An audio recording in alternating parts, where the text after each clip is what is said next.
Dr. Debbie Gilboa, or Dr. G, is a nationally renowned expert on parenting and resilience, as well as a family medicine doctor.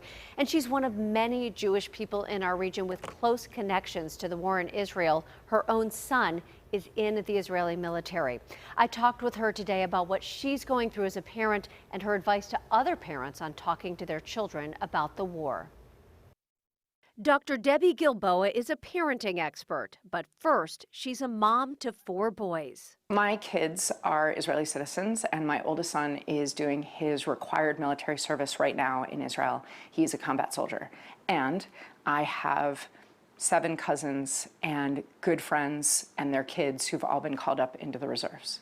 Dr. G speaks around the world as an expert on resilience, and that's being put to the test. I think, like a lot of people, I feel a whole bunch of emotions, often conflicting emotions, and I feel like my resilience is really being tested. And that's true of a lot of people I know and millions of people that I don't. Many people in our community have connections to this war, so how can parents help kids understand?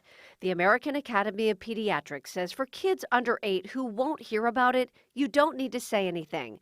But if they will learn about it, start by asking what they know. Whenever we talk to our kids about hard things, it's better to figure out where they are before we come in like a fire hose. Or come in with emotions that don't match theirs. Dr. G says ask things like, tell me what you know so far. What are your thoughts? Then consider removing apps with news they may see, like YouTube, TikTok, and Instagram, especially for kids in elementary school.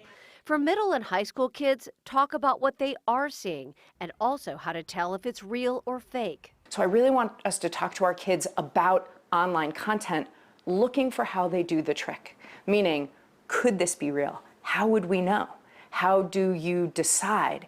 And when your child brings you something and says, this is true, you could say, I wonder, let's go see if we can together find out. A friend of mine had a child who asked, with everything that's going on in Israel, Ukraine, and Taiwan, is this going to lead to World War III? It is really our inclination as parents to want to say, don't be scared, don't be mad, don't be worried. But telling somebody what not to feel never works.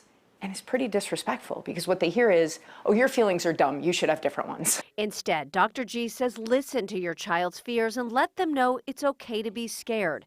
You can also do something to help, like help a charity, make a picture of what you're feeling and post it on social media, or call a friend who is close to the wars just to let them know you're thinking of them. The thing about the Jewish community is that it's small enough, and also here in Pittsburgh, I mean, there's a saying that all roads lead through Jerusalem, which is a geopolitical statement, but kind of all Jewish roads lead through Pittsburgh. There's a lot of connection here.